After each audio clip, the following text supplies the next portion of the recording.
ado, I bring you Double or Nothing, a short steampunk play by R.L. Nesbitt. Cello music. Industrial sounds weave through a 19th century steam turbine. Hunt is in prison. His leg was shackled to a chain that runs along the floor and out of sight. Hunt looks at a small picture of a woman and writes, Dearest Marianne, you don't know how I long for you to come again to visit me. a cockroach chirps.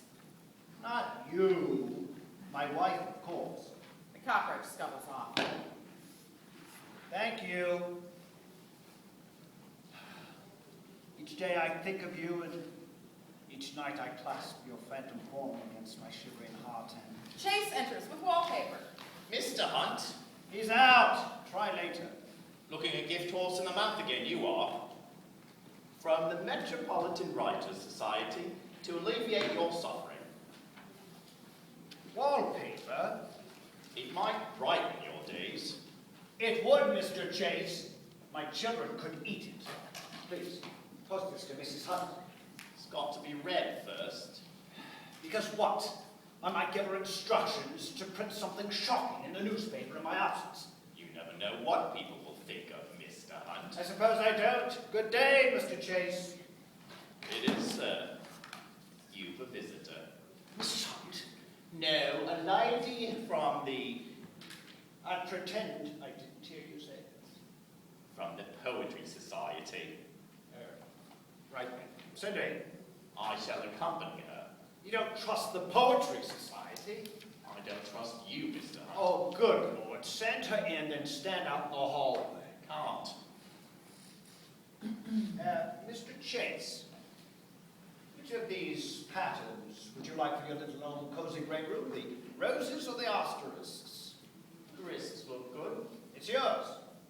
If you send in the visitor now. Mind you, just a few minutes. I understand.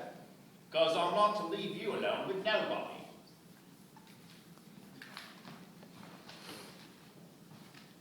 Despina enters, fantastically dressed in the height of Regency steampunk fashion. Mr. Hunt, Yes, Miss.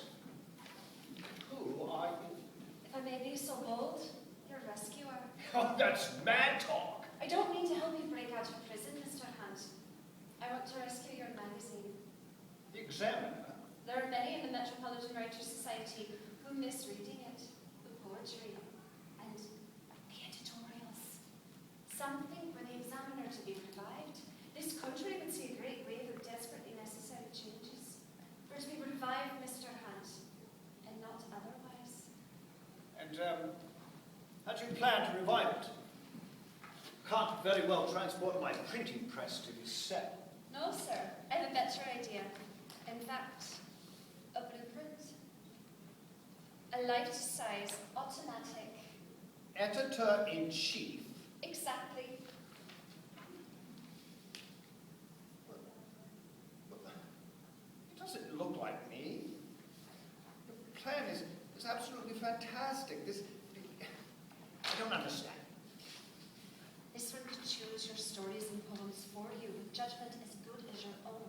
Choose poems? And editorials.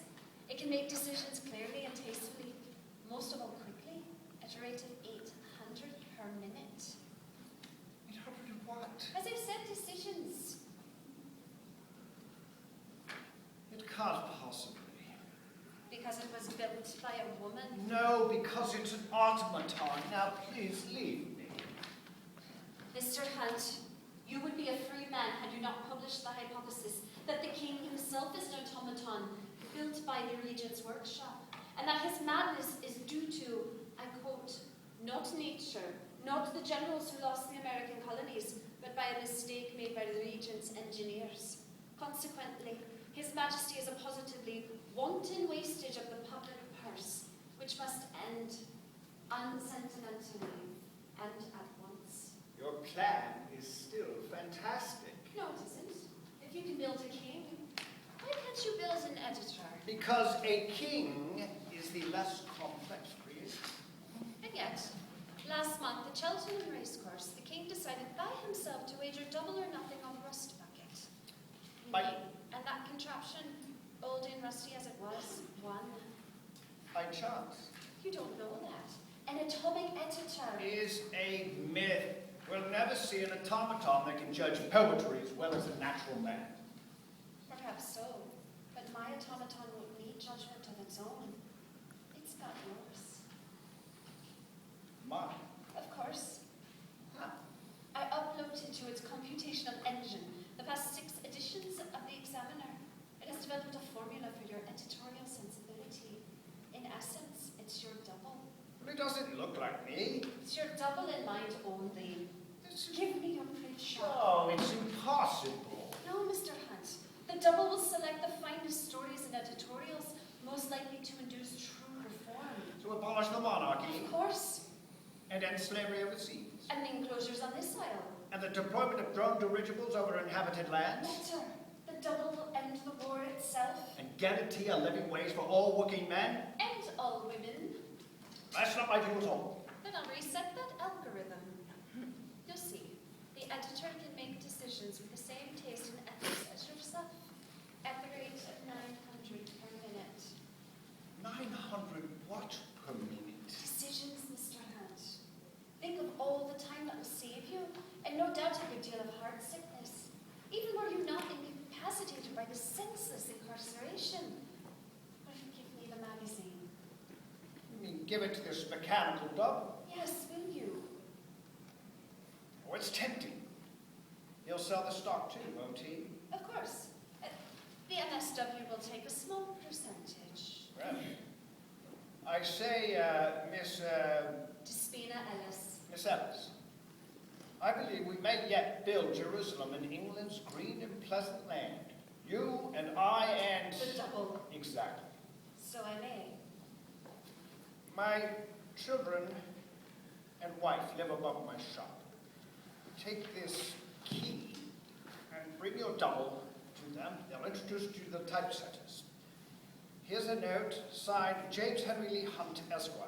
With this, they'll trust you. Oh, thank you. We shall indeed rebuild Jerusalem. We shall. Yeah, and I return to the helm when my sentence is over, I correct? don't see why not. Well, because the others were superseded by their doubles. The mechanical bankers, the gunners, the matchmakers, and Admiral Nelson. Well, he's not a double. He's got an electric eye. And a real one. Yes, but which one does he look through when he looks through the other spyglass? Both, I'd hope. Is that possible? Of course, Mr. Hunt. As in the old days, we look with our eyes and our spectacles. Right now, England needs your judgment, so you need my double. What do you say? I must think. Choose progress. Or obsolescence. Or stagnation. The double. Or nothing. It's your choice. Which is what? Chase enters, pistols drawn. I heard shouting. Are you safe, miss? Yes. Nothing's happened. Good. Hand over the plan, please. Chase, listen. Or else. And that note. Please, Chase. And place yourself under arrest. What? Why? Making hockey automata without a permit. Strictly forbidden. Now out.